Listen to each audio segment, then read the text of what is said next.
James, you've published this letter, it's still on the top of your Facebook page, where you explain, well, why the new album sounds like it does.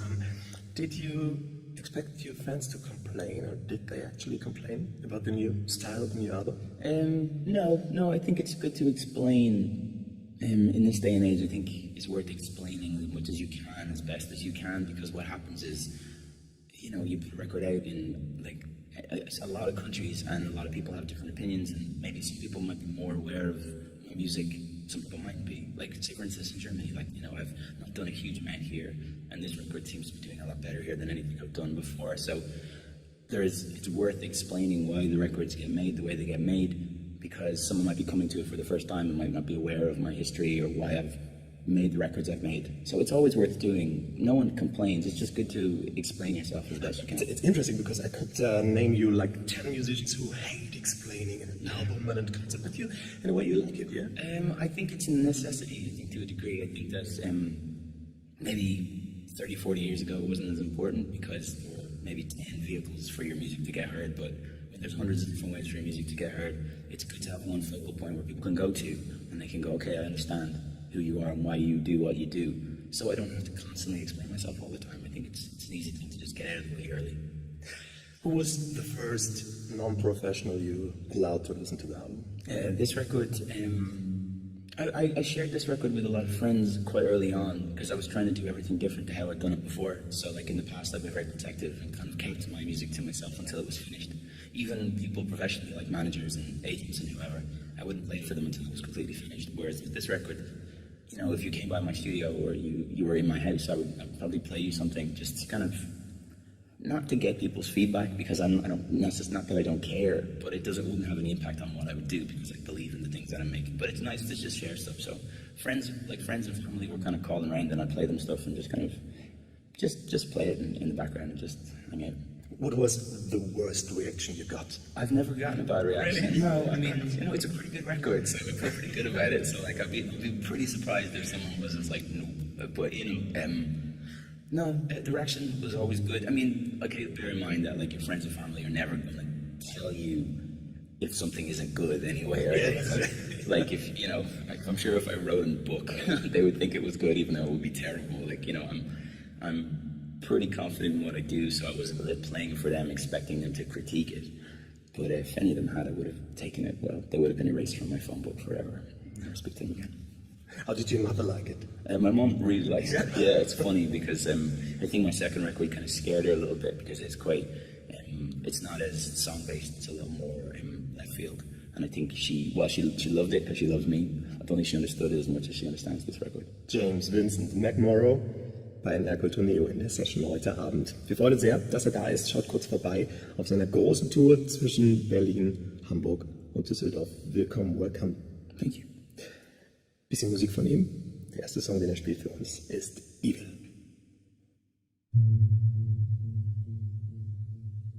Are you good? 'Cause I don't feel right. Are you strong? 'Cause I'm so damn tired. What you want from me? Maybe you already have it. Will we ever reach the point where this fits me like a man? I think if I'm evil, we'll be going down. If I'm evil, maybe I had to fool. If I'm evil, still you're right beside me. If I'm evil, we'll be going down.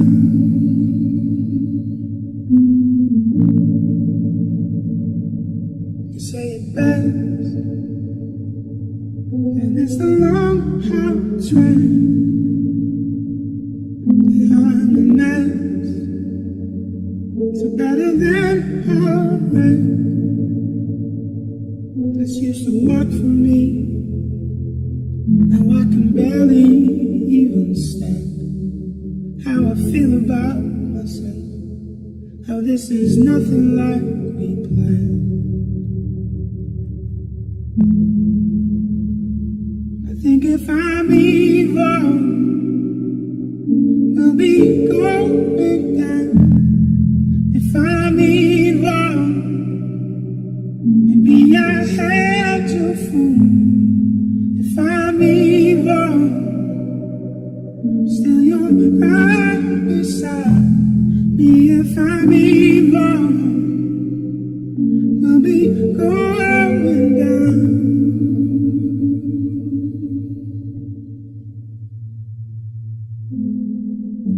You never know you're lost. You never know the life would save it. You never know the God. You know the God away, but you never know you're lost. You never know the life would save it. And giving all the God.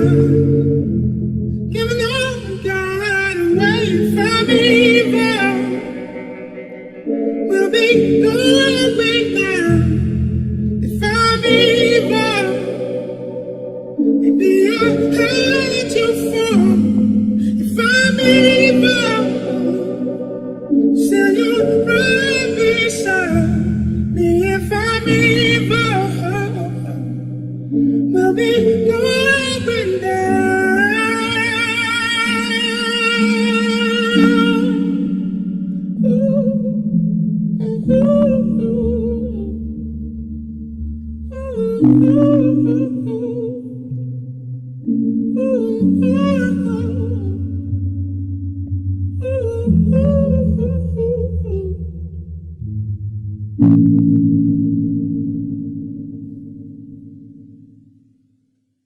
Evil ist das von We Move, dem neuen Album von James Vincent McMorrow. Heute ist der im Radio bei uns und jederzeit online, wo auch immer ihr uns findet. James, you've always chosen special places to write your music, to compose the music, like the Irish coast for Early in the Morning, or El Paso, Texas for the second album. It was different this time. You traveled around. Why that? Because I was making the record, first of all, while I was touring, so when I started writing it. So I just thought it was a thing that was helping, like whatever was happening when I was touring was beneficial. So I wanted to keep it going, so I just thought, let's just keep finding places that I've always wanted to live, but never had the chance or the opportunity, and do that. So like, you know, from the start of 2015 onwards, I was out of Ireland for the whole year, where I started in Barcelona, and then I went to Canada for a couple of months. Then I ended up in LA for like 6 or 7 months, and then Toronto and London, and finally back in Dublin. But yeah, it's fun. Like I don't live a normal life, so might as well push into that a little bit and explore it and see what's possible. So, you know, that was part of how the record was being formed and forged. So I just thought it would be an interesting thing to do, to see if we could keep it going. Where have you been when Evil came to your mind? I think I was in Los Angeles. Most of the writing for the record, like, properly came into focus in those 6 months. Like, I could probably find files with, like, in my computer with those basic ideas from when we were touring somewhere, but like the touring for 2014 was so intense. I don't know where most of the ideas kind of found their beginning, but they really kind of came into focus and kind of became actual songs when I was living in those 6 months in LA. Yeah, definitely. You are a European guy from Dublin, Irish. How was LA? It must be so different. Yeah, it's very different. Yeah, it's a different place. That's kind of why I went there. Like, I mean, I grew up as like a fan of, when I was becoming a musician, I became very, like, interested in West Coast LA music. I think it gets everybody at some point, but I just always was interested by the warmth that kind of comes into the music, even when it's dark music. So say, for instance, one of my favorite musicians of all time is Fiona Apple. She's from Los Angeles. Or like, you know, Elliott Smith. Really fascinating musicians, really dark, but also the music has incredible warmth to it. Like, if you listen to, like, Angeles by Elliott Smith, which is one of my favorite songs of all time, it's a beautiful, heartbreaking song, but there's also some kind of warmth to it, because I think the physical environment gets into the music somehow.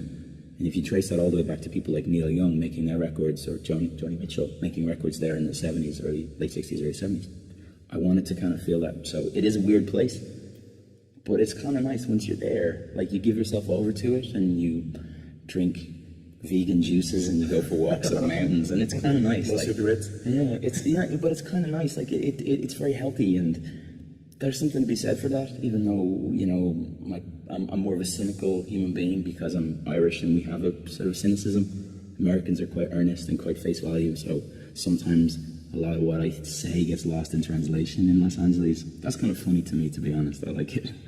It's full of soulful songs, and it has the melancholy we know about you, but it's always uplifting, I think. I almost crashed my bike when I came here and listened to the music. Is this mixture of sadness, melancholy, and fun you've experienced there? Yeah, I think so. I think generally life is that to me. Like, you know, that piece of paper that you had to start there with the letter I wrote is how it describes the record is like how I feel about life, and not in some grand, aren't the clouds beautiful and the sun is shining kind of way. You know, people, whenever I hear people talk about things that they've made based on life, it's always very flowery and it doesn't feel tangible to me.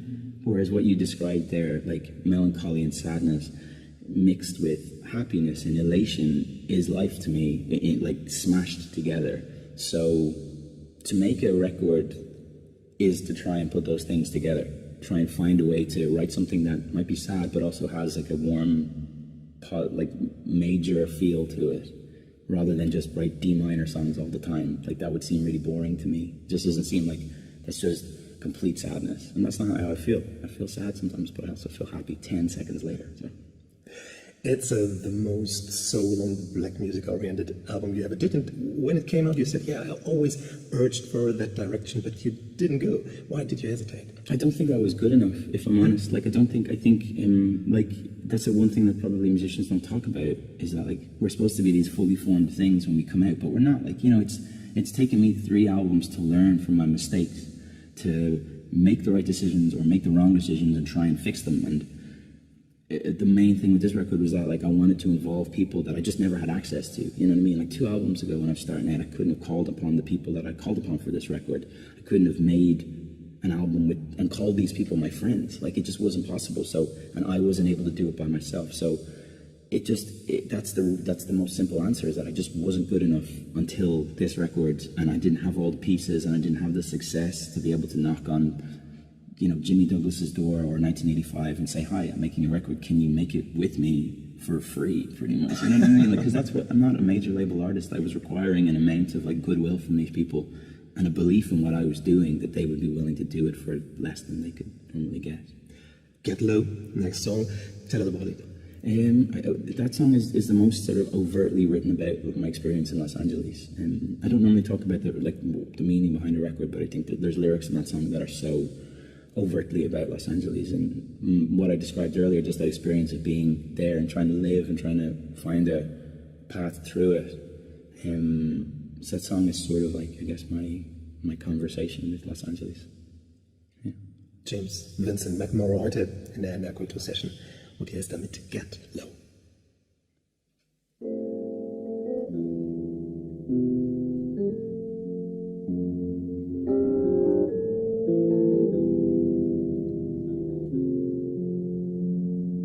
Heard you getting married. Everybody says it. Greatest man alive. I've been told. But your sales are down. Finally getting paid. Buying people's silence. So they're afraid. Constant threat of violence. Little words can get you so far.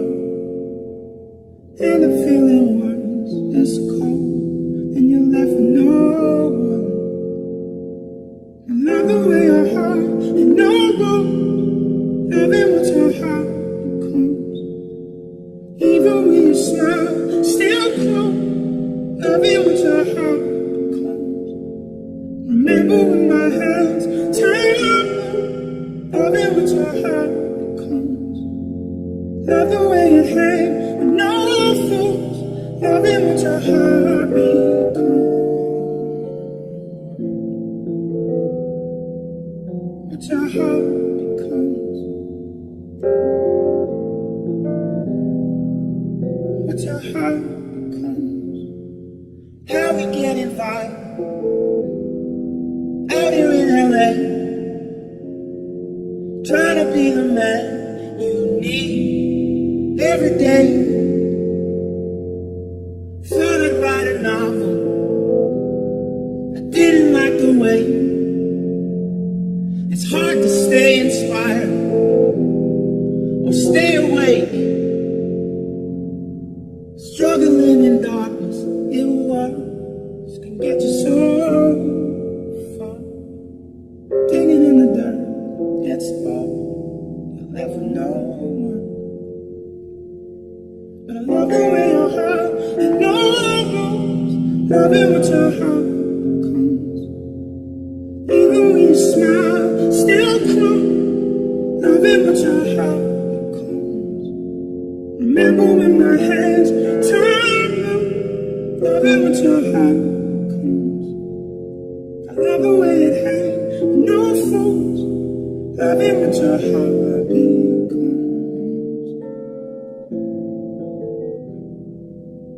What your heart becomes. What your heart becomes. Together in a circle, dropping to your knees, praying for forgiveness from you, begging please, clapping like we mean it, but nothing's ever changed.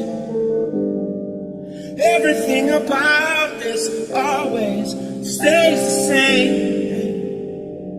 But I love the way your heart had no rules, loving what your heart becomes. Even when you smile, still cool, loving what your heart becomes. Remember when my hands turn blue, loving what your heart becomes. Love the way it hangs with no fools, loving what your heart becomes. What your heart becomes.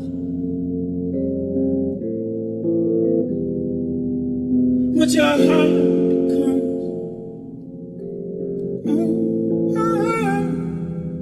What your heart becomes.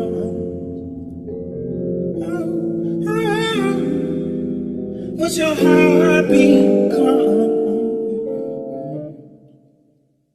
Get Low ist das bei der Kultur Neo live mit James Vincent McMorrow vom neuen Album We Move. Ich hatte mir eine Frage ausgedacht, wo ich James fragen wollte, ob man eines Tages ihn mal erleben könnte wie Barry White, und gerade beim Soundcheck hat er so gesungen. I've just said, I had this question on my paper. I wanted to ask you if you ever sound like Barry White with a totally different voice, and you just did during the soundcheck. I was soundchecking as a Barry White. Yeah. I was. I like to. It's a good way to warm up, to go as low as possible. So. Can you do it again, shortly? My Barry White. Yeah. Just talking as low as possible. It's probably not a very good Barry White. When did you experience, or when did you find the way you use your voice nowadays? I think my voice has slowly unlocked itself over the years. I think as like I say, even like going low like that. When I was starting out, I always used to try and.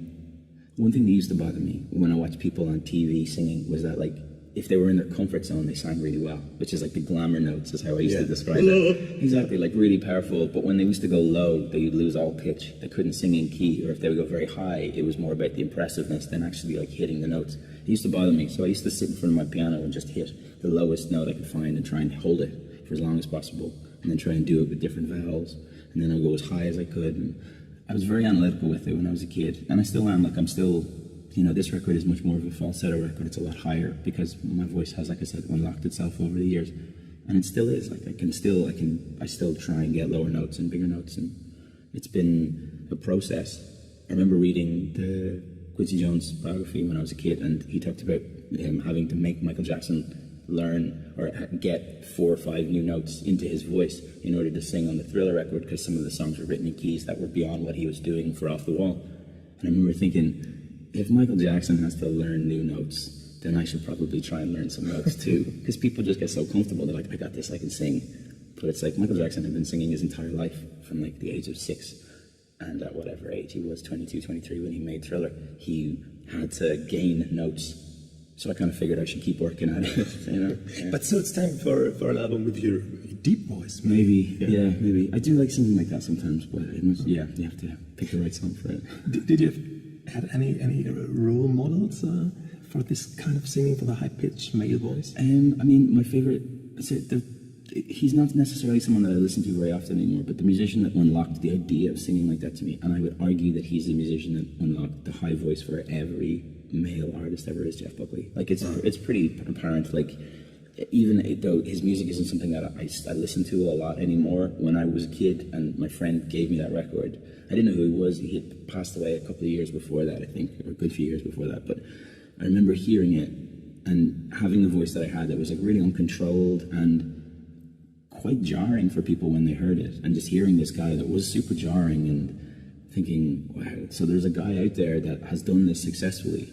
So that was like he was like a model for me in terms of what you could achieve and the dexterity of his voice. So he was like the first guy for me, and then people like Donny Hathaway became a huge influence for me, D'Angelo and Prince. Like, they're sort of like the three that I always looked to when I was trying to learn and stuff. But and a lot of female singers, like Fiona Apple I mentioned earlier. But yeah, Jeff was definitely like the first guy for me that I was like, okay, that's something to try and go for. It's a huge tradition in classical music. Since we're a classical channel, I listen to Philippe Jarouski, Maxim Malchanchis, sometimes the countertenors. No, I'm not a big, I went through a phase of like I had a friend who was like a vocal coach when I was young, and he played me a lot of like Caruso and stuff like that, and John McCormack, who was like the most famous Irish tenor.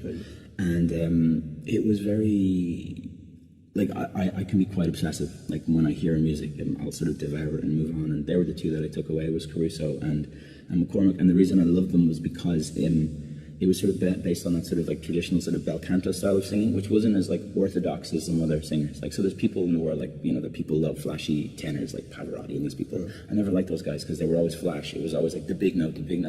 I've always been a fan of the guys that held that middle line really beautifully. So like John McCormack and Caruso to me are the best because they weren't traditional. It wasn't orthodox. It was based on the feel of the music as well. You know, they could interpret a lyric. And I love an interpreter of a lyric, like someone like, even in the modern context, like Frank Sinatra or Freddie Mercury, brilliant examples of people that could sing the same song 50 different ways. And that to me is like the heart of sort of classical music. You said you are not a very confident person. Is that a bad or a good thing? I think it's a good thing because it's made me work very hard. I mean, I'm not lacking in confidence now. I think that those are sort of like my inception point as a musician was based off of not an outward amount of confidence, coupled with a huge amount of confidence in what I could achieve, if that makes any sense. I'm not a big, like, let's go to parties and talk to people kind of guy. But obviously, when I was a kid, I had this belief that I could do this, and it was pretty iron. Like no one has ever deterred me from my belief in myself. But I had to do it in private because I wasn't necessarily confident enough to get in a room with other musicians and play with people. So my lack of confidence on that level has been probably my greatest asset, because it's given me a background and an understanding of music that I think most people don't have, because they just get in a room and they play guitar and they're very confident, and you can pull it off for a while. But my favorite musicians are people that grow slowly and steadily. And most of the musicians that I came up with that were doing way better than I was in the beginning have disappeared because I didn't have that initial flash of like spark. I just slowly went for it. And admitting it needs some confidence. Yeah. Some brightness. Yeah, I think that in 2016, like, I think it's pretty, for the first time in the world, it's pretty easy to talk about these things, to talk about your lack of confidence, or if you have anxiety issues and stuff like that. I think it's almost, there's musicians that I admire in like the pop world, like people like you know, for better or worse, people don't like Kanye West sometimes. I'm a huge fan. I love how he puts everything out there on the line, or Frank Ocean, or Kid Cudi, a lot of people in that type of world, which are very soulful people that are like, listen, I struggle with things. Let me tell you about them. And that's part of the tapestry of their music. And that, to me, was a very like eye-opening thing, where it's like, it's okay to talk about this stuff. People are always going to judge. There's always going to be someone that judges, but overwhelmingly, people want to know that the musicians that they listen to are like them. Because we are. You know, we're not different. It's no different. It's a different world I live in a little bit. Now, being on tour, How many people ask you what's up with Daenerys and the dragons, and how's Jon Snow feeling? How's Jon Snow feeling? Yeah. When that happened, when that song popped up in that trailer, that became like people thought that I was like hanging out with Kit Harington all day long talking about Jon Snow's future, and that was not the case. They do not it's Game of Thrones. They don't tell you a single thing about it. Yeah, let me explain. The Wicked Game, title song of Game of Thrones, it's made by him, and it's pretty famous. Do you like watching the series? I love Game of Thrones. Yeah, it's like the only show that I watch every week as the episodes come out. Like everything else, I'll just wait until the full series comes out and then just like watch it all at the same time. But I love it. It's a great show. James, Vincent, McMorrow, heute bei Merkur Torneo in der Session diese Nacht im Radio, und wann immer ihr es findet, online als Video, und einmal muss er jetzt noch arbeiten für uns. Zum Glück hier ist James Vincent McMorrow mit Rising Water. Thank you so much. Thank you. Thank you. Pleasure.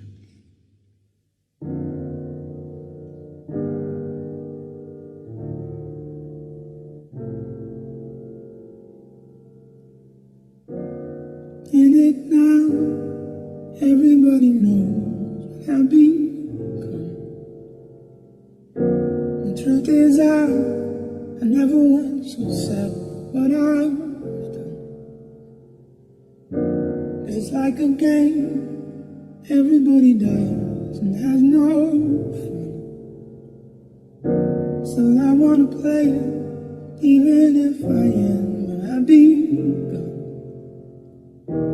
'Cause you make me feel alive inside the rising water, paddling my car about a mile from nowhere. You made me feel alive inside the rising water, paddling my car about a mile from nowhere.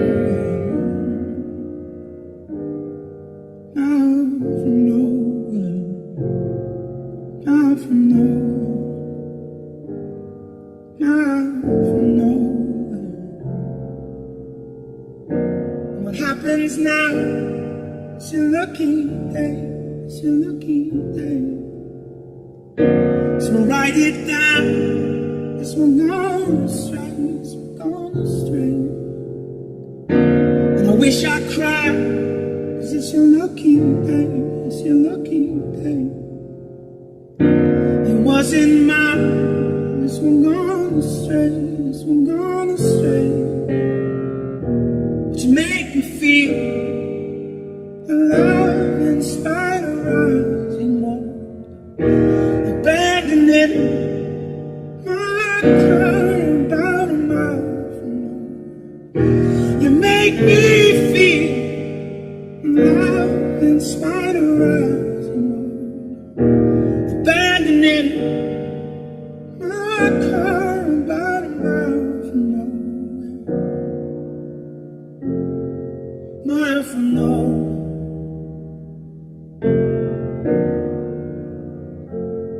Mile from nowhere. I'm in a way to realize you were gone. So sad at the end, so long. And days go by, still no sign of your ghost. Never call, you never ride, but so lost. 'Cause you make me feel alive in spite of rising water, battling my car about a mile from nowhere. You make me feel alive in spite of rising water, abandoning my car about a mile from nowhere. Mile from nowhere. Mile from nowhere. Mile from nowhere. Mile from nowhere. Mile from nowhere. Mile from nowhere.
When you came to me, you say you love me. When you tend to go, you make up their story. The broken heart you brought to my life, the bitter taste of a shameful life. Why you lied to me at the day you came? And why did you give me unreal dream stuff? Crying tonight for my painful life. Maybe I'm happy in other world. Loneliness with me in the rest of my life. I would have fight to be for the justice. Don't underrate my power of mind. I would have fight and stand by my side. I would have fight and stand by my side. Saturday I've been alone, walking around in the silent sound, till the end of the blurry way. I felt some things blowing my ears. Lonely night, my heart was beating. I'm calling in whisper.